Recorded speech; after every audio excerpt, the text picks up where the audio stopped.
We're live now. We're going to give people a few minutes to log on. I'm really grateful that Dr. Jared Stacy is joining the Our Collective Becoming Substack to talk about his new book. Um, and while we let people log on, let me just kind of start narrating a few things before we get into the bigger questions. At its core, Reality in Ruins is wrestling, I think, with how dominant theological frameworks, especially those shaped by Western metaphysics, are no longer adequate to describe the world we're living in.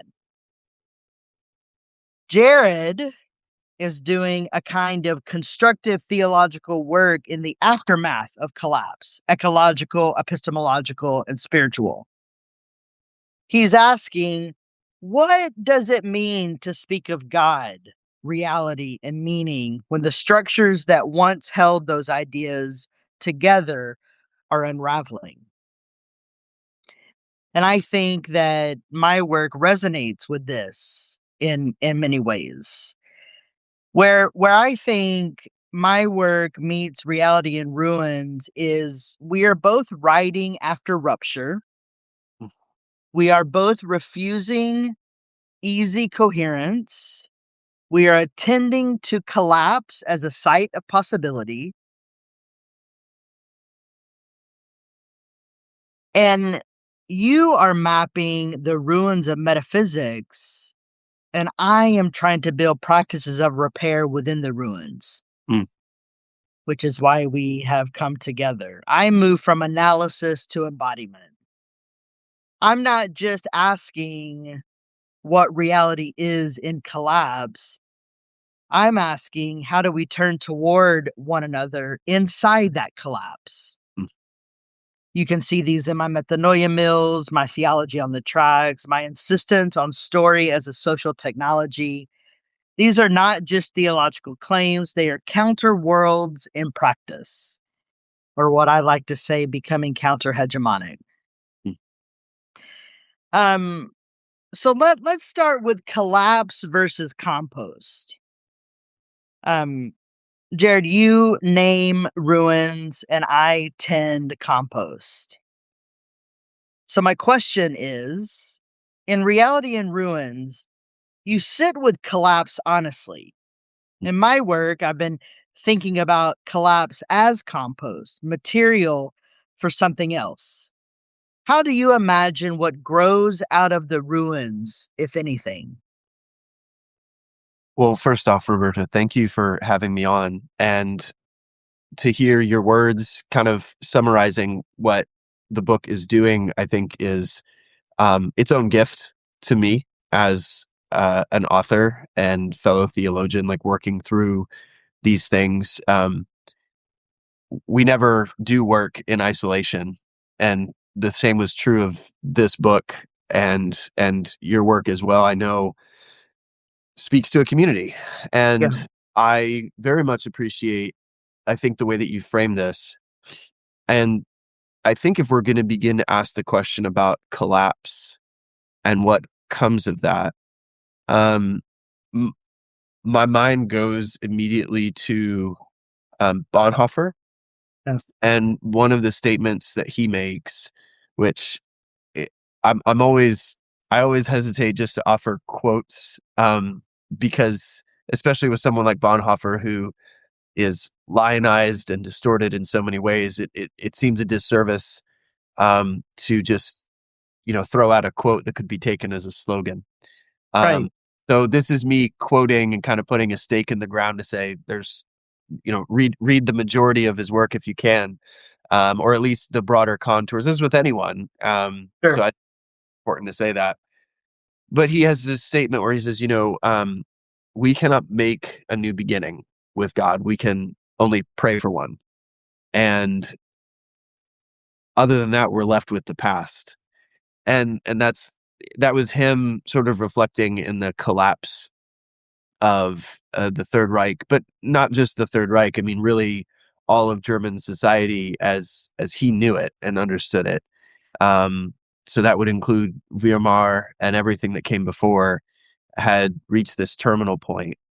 And he realized from within, that the sort of liberation that was necessary was in some ways reliant upon the inbreaking of God and the expectation for that.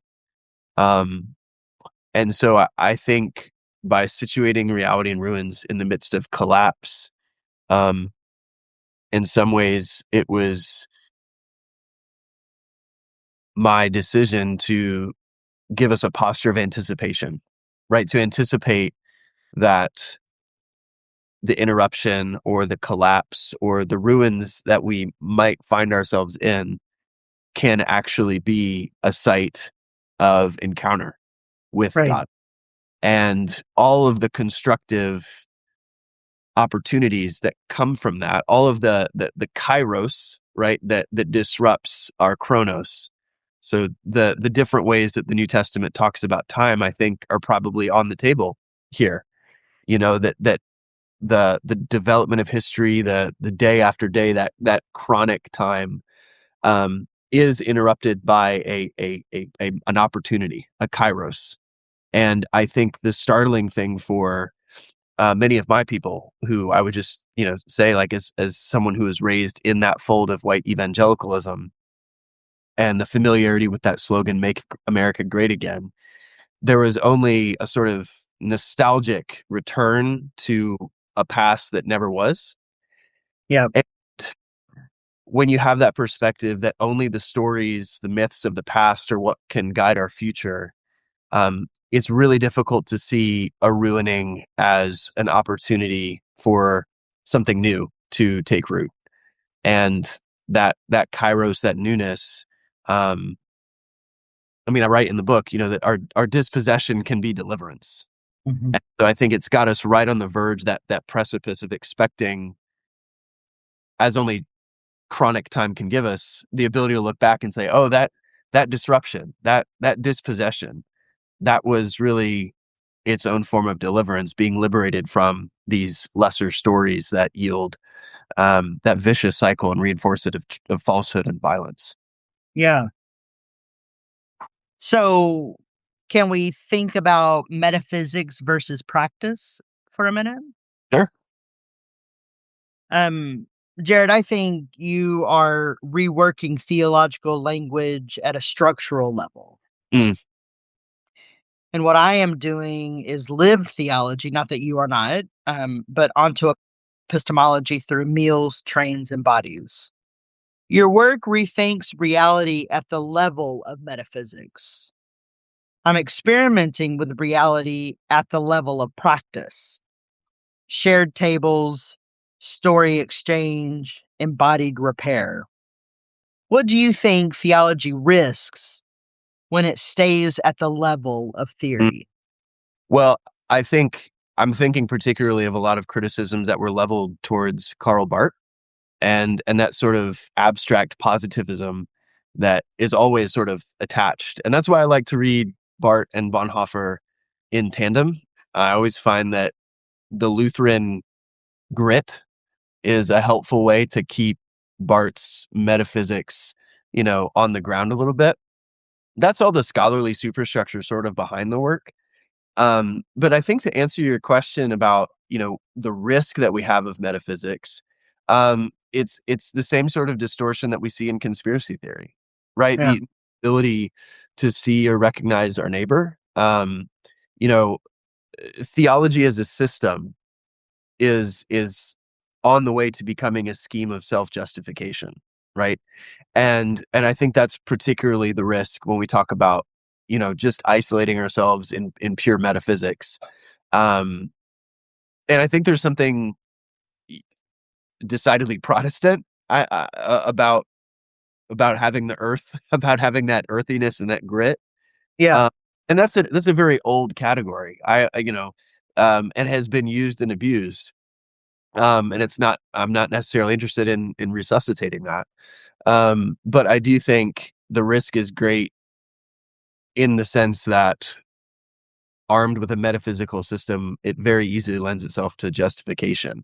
And I think in the book, I mean, I didn't necessarily describe it this way, But I think what your question reminds me is that, in some ways, my willingness to continue to identify and acknowledge proximity to white evangelicalism, you know, I'm from this house, and I cannot do theology without reference to where I've come from.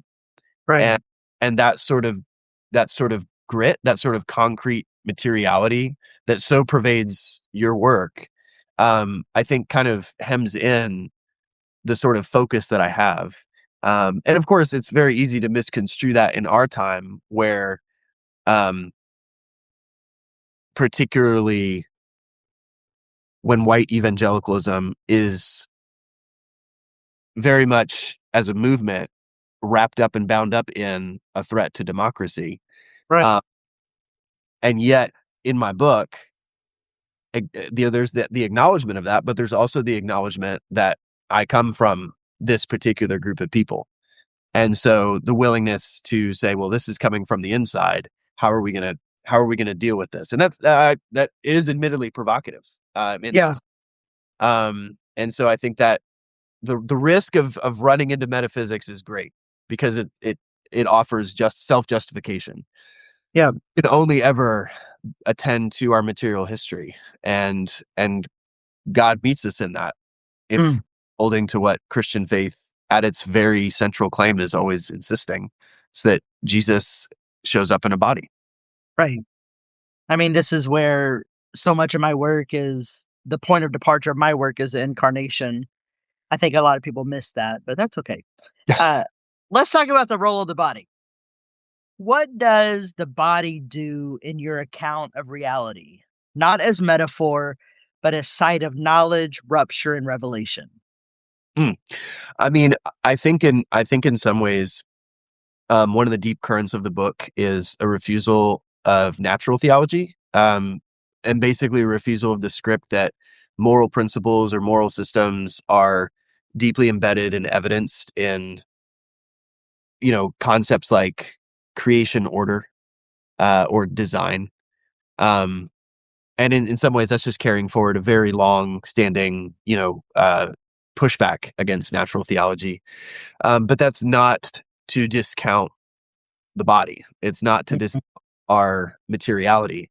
It is to recognize that in the midst, as we occupy our bodies, as we live as creatures, there is an anticipation of an encounter with a reality that upends the inherited scripts that we've come to associate, either with what is right for America.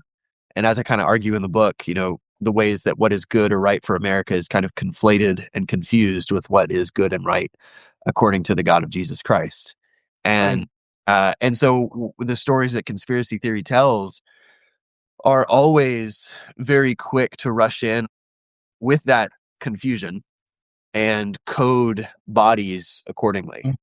Mhm. And the book is sort of an intervention then at that level, of the of helping us recognize the importance of materiality, the importance of human bodies, um, in a way that also disrupts the reactive stories that rush in to code those bodies in particular ways in a way that sort of Mhm.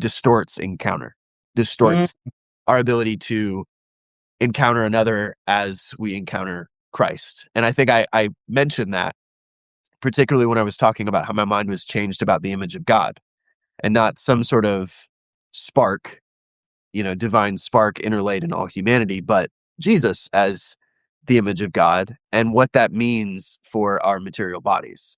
Uh, Yes. and so there's subtle, but also and I mean this in a positive sense, in a constructive sense, subtle, devastating Yeah. reorientation.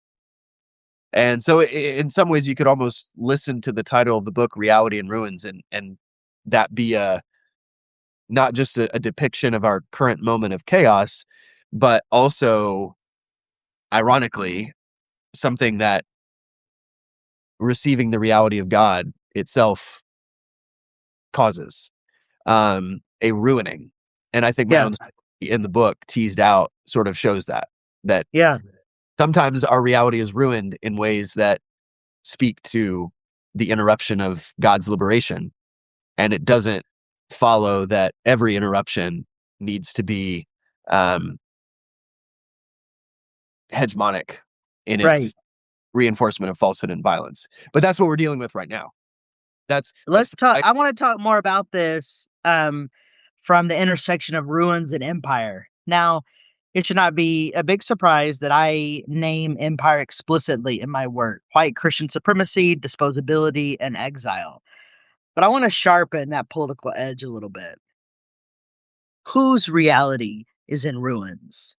For many of us, including myself, black, brown, trans, poor, reality has always been precarious. Mhm. Always.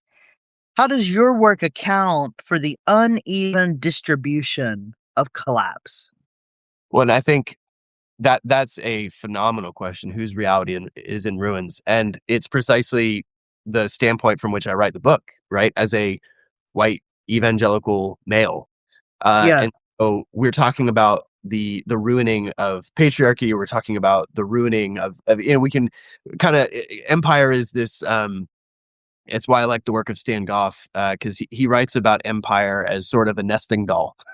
yeah, uh, and he has this great metaphor where, when you start to unravel empire and open up the nesting doll down to its, um, most basic element, he says it's the inside the idol of the state, inside the idol of yeah, war is the idol of the conquering male. yeah, And so I really do think that when we're discussing about, as it pertains to the book, it's a ruining that, like you said, many black, brown, LGBTQI, this is not new, but right.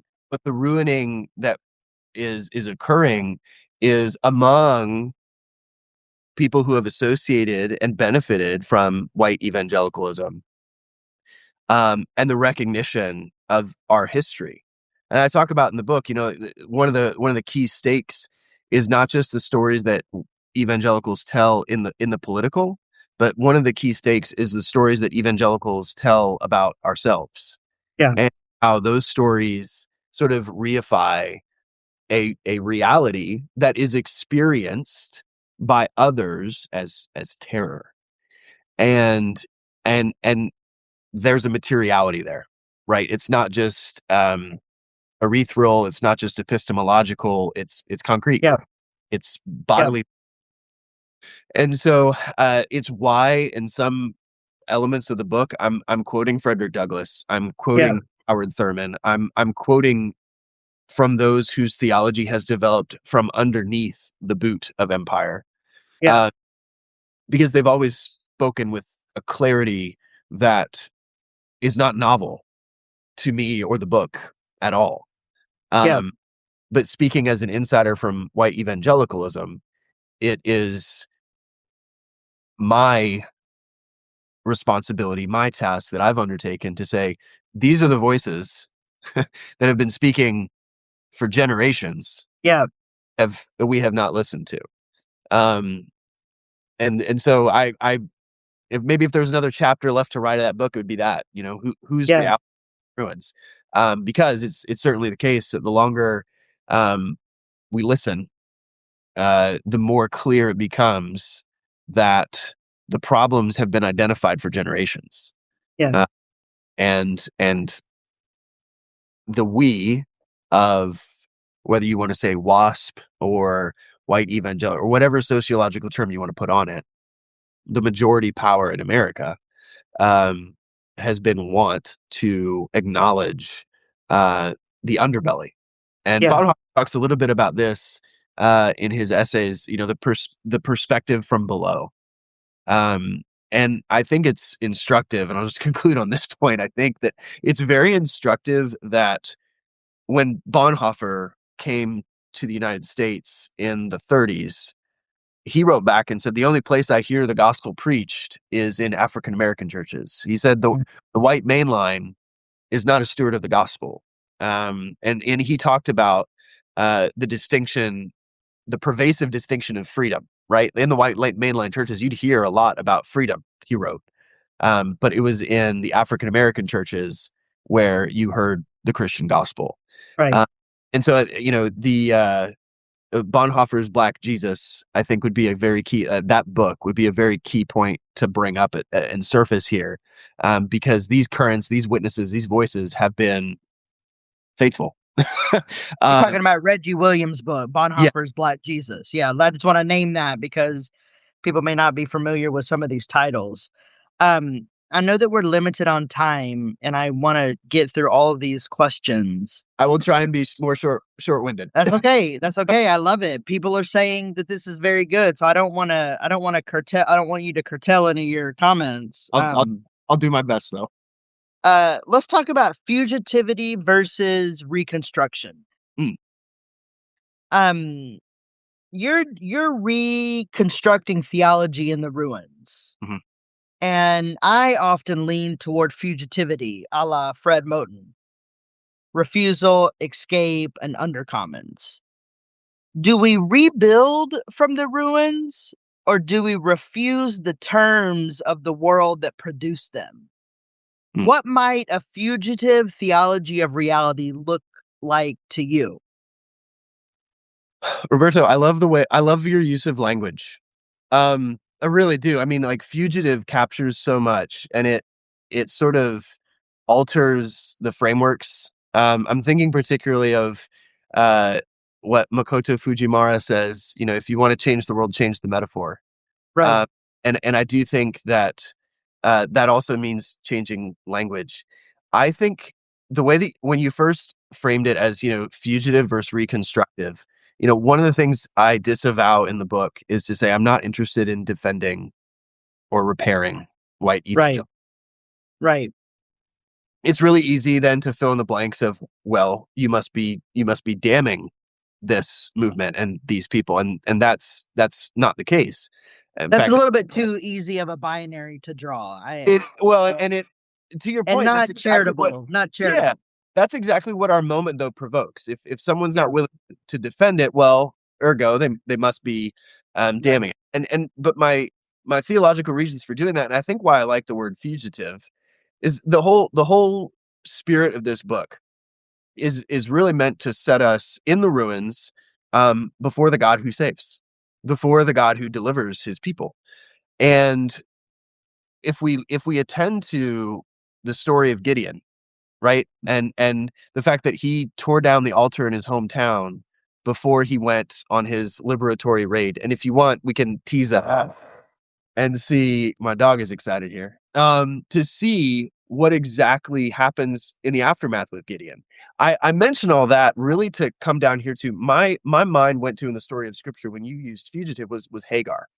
mm, And when God meets Hagar in the wilderness, here's someone who is given the privilege in the Torah of naming God, right? right. First time a human being responds to Yahweh and names the And God. she names him the God who sees.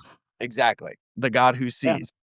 And I'm always struck by how she that's okay. Dogs are a part of our theology. I'm dog sitting right now in North Carolina, and I if appreciate that. Mando hears your dog, he might also bark. Come here, buddy.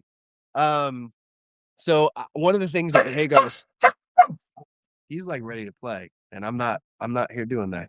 I'm sorry, buddy. Come here. I'm sorry, Roberto. Thank you. That's okay. Glad dogs feature in your theology. So one of the things that she says is, I know, the angel of the Lord comes to her and says, where have you come from? And she goes, I know where I've come from. I don't know where I'm going. Yeah, And so I think in some ways, I don't want to hem us off from the constructive work. Um, right. However, I do think that the disruption, the intervention, the ruins of reality that we find ourselves in, I think Hagar, in many ways, is a sort of paradigm for the posture that we adopt. It's not to discount hope. It's not to discount responsibility, because the God calls us to those things. But I'm very attentive to the story of Israel and how when they come back from exile, they immediately rebuild the temple. Yeah, And if we attend to the scriptures, there's no direct command to rebuild that temple. right, But they do that because it's the only thing they knew. And of right. course, when we get to Jesus's life and the accounts of the gospel, it was the assumed inviolability of the temple that Right. defended. And yet they were never given that direct command to rebuild. And so this is really perilous, right? Because I'm not closing the door off reparative work or responsibility. On the one hand, there's that, but on the other hand, I'm also very concerned that we duplicate, like you said. Yeah. And so I think that that fugitive posture is very much essential so that we don't end up duplicating, you know, uh, the cycle of human history, right? Yeah. Empires fall, um, revolution one day, and I think this is going into the work of Jacques Ellul. You know Right. that revolutionary violence just begets itself, and Right. the justified revolution of yesterday becomes the tyranny of tomorrow. And Right. so I think Or the tyranny of now. exactly. And so this is where, to give people a pathway to study this, this is where one of the undercurrents or scholarly superstructures of the book is Christian anarchism. And I think your use of the word fugitive perfectly captures sort of the posture that Christian anarchy takes. And in the work of Jacques Ellul, he never looks at anarchy as being tearing society down as much. It's not a realistic in the sense of, you know, it's never going to accomplish what it accomplishes, and that's his theology bracketing that in. Right. So we could go on that for a long while, but I'm going to say, Totally. We could be here for days talking about this, but we don't have that time. Let's talk about language breaking down. okay. Both of us are attentive to the limits of language. If our inherited theological language is breaking, what practices, poetic, communal, embodied, help us speak again without reproducing harm? Mm. Um, this is where I would probably lean a lot on your work, Roberto, um, and practices of listening, Yeah. and practices of solitude. I'm reminded, K.H. Muscote, uh, writing in the midst of Nazi occupied Amsterdam, Right. opened up his little pamphlet, Biblical ABCs, by saying, a lot of people are crying out for action, but what if the first goal of the church is to listen? Hmm. And that's a very fugitive, counterintuitive posture to take. Um, but I think, and we've already touched on this a little bit, but when the reactive urge and anxiety that sort of promotes conspiracy theory is sort of squelched, um, we will find that there have been fugitive voices on the margins who have been speaking. So I think in some ways, a pairing of practices of listening and encounter with practices of silence and solitude, Oh. I think is going to put us on a path to that sort of encounter that we're talking about here. Um, if Reality in Ruins names the collapse of the world as we knew it, I think my work is trying to ask, what are the small, fragile relational practices that let us live otherwise inside that collapse? Not fixing the world, but learning how to be with each other in its undoing. Now, because I know that we're short on time, this is my closing question, and then we can freestyle for the remainder of the time. If reality is in ruins, what for you is still trustworthy? Mm, it's a very good question. And I ask that because I've just finished a 5-week train trip eating with strangers. And I am learning that there is no social trust. There Mm, is no longer social trust. yeah, And we are out of practice with each other. We are out of practice with gathering. We don't know how to be in right relationship. So I called these meals metanoia meals, and trying to talk about a daily metanoia, a daily turning, or teshuva in Hebrew. And I'm really curious what remains trustworthy in a world where there is no social trust, where you don't know, like, I'm receiving texts. I don't know who's sending them or if it's true what they're sending right. about the politics that are happening, right? And in an age of artificial intelligence and large language models, what remains trustworthy, and how do we build from a place where there is little trust or no social trust? I think in some ways you're putting the finger on the question that's going to occupy us for the next century. And I really mean that in the heaviness that it deserves. In a very anecdotal sense, I've noticed since coming back to the States from Scotland, um, driving has been much more nerve inducing, much more anxious. Um, I have noticed quite a number of times the urge of drivers to take out phones and to record. And we see this all over the place. And this is me sort of gesturing towards, and Brian Brock talks about technology as sort of our second nature. Like we have created a natural world, quote unquote, that determines us in the Yeah, way our ancestors experienced the actual natural world with its seasons. Um, they live their lives by that, by the turning of the calendar, by the harvest cycle. And now we find ourselves determined by a reality of our own making, right? It is yeah, and so I think in some ways, to quote Baldwin, only the things that are faced can be changed. yeah, I think until we sort of, even as individuals, acknowledge that the scale of what we call reality is so far beyond our grasp, um, until we acknowledge that these technologies that we are unleashing are not merely experiments, but fundamentally are not just altering, but corroding. The narrative that technology is morally neutral is very difficult to sustain in Christian theology.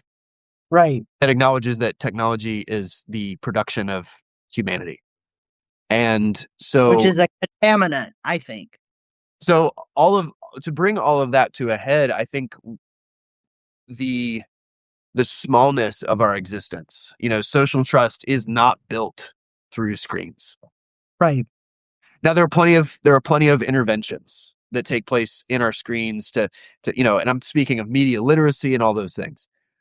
But I think a return to the concreteness of everything that you're doing. Maybe I should just validate that and begin with saying, yes, like it's exactly those sort of metanoia meals. It is exactly that sort of, because and I included these stories in the book. That's what changed me. That's what ruined my reality, was flesh and blood encounters with human beings.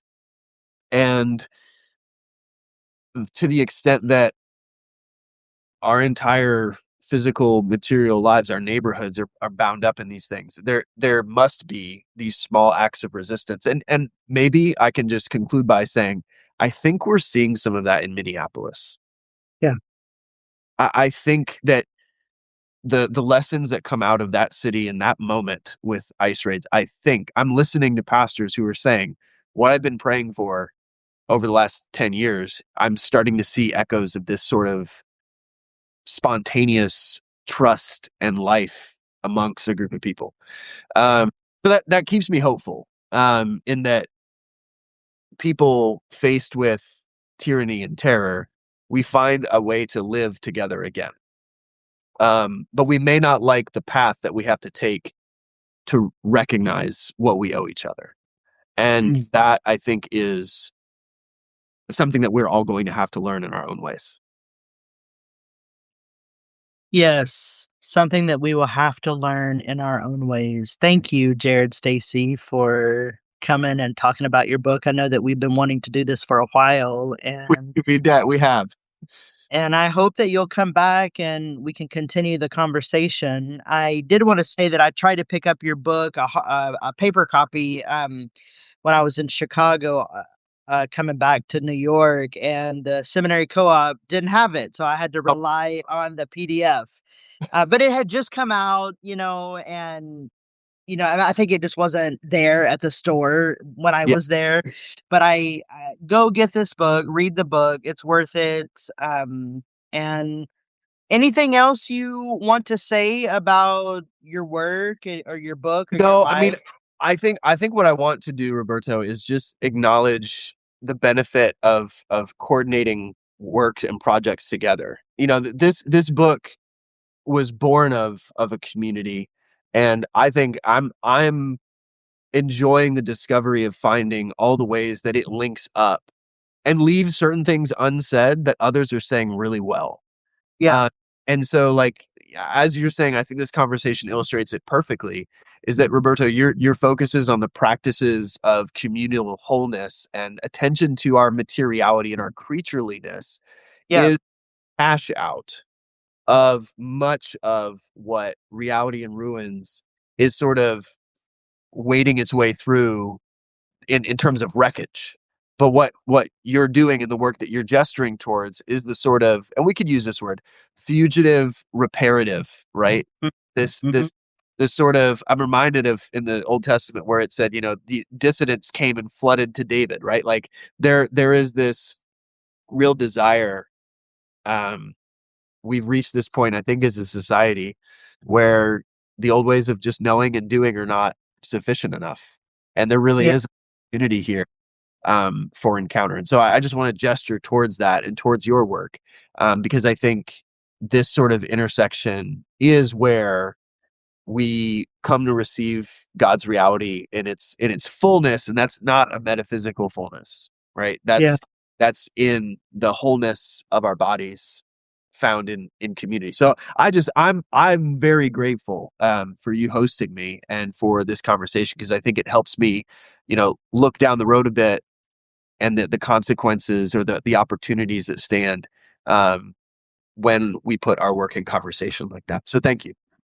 I mean, I've always been a fan of putting disparate thinkers in conversation. I don't think we're disparate thinkers, but my dissertation was on Gilles Deleuze and Gloria Anzaldúa, two wildly different people.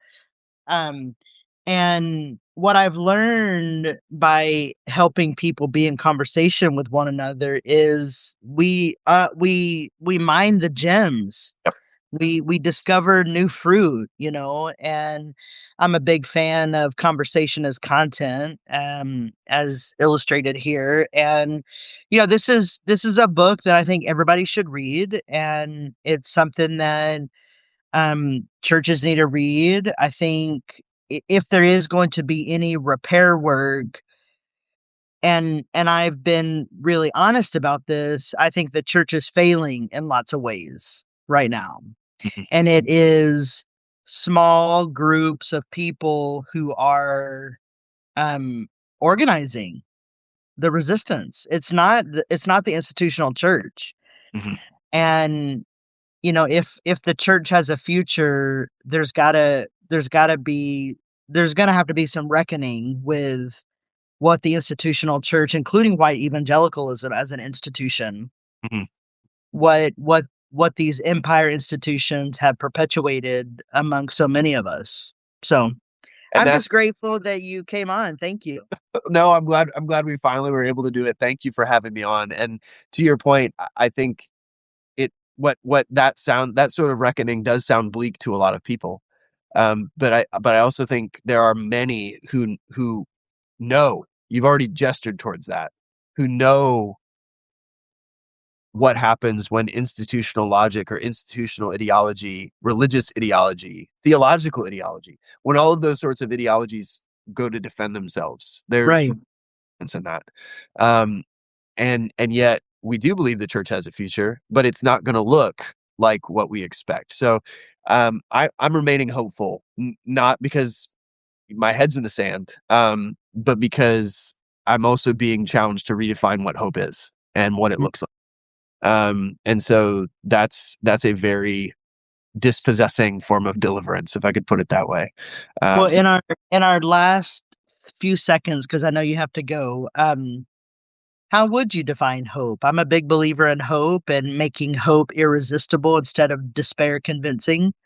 yeah, Um, Raymond how do you Williams. de how do you define hope right now after writing about reality in ruins? Yeah, I think the way that I define hope, um, it has gotten me to this posture where it's a posture of expectation. I think that's uniquely cultivated in the biblical witness. Like we have to expect a future on its way. Um, and yet at the same time, you know, balancing that hope of resurrection with the reality of the cross. And the Christian lives in between those two Yeah. points. So if I'm defining hope, it's going to be a journey, like Yeah. hope, Yeah. and very much like Hagar, it's this lived confidence that the presence of God goes with us from the cross to the empty tomb, and that puts us right in the middle of Holy Saturday, and Yeah. that live. Yeah. Holy Saturday is where my first book opens.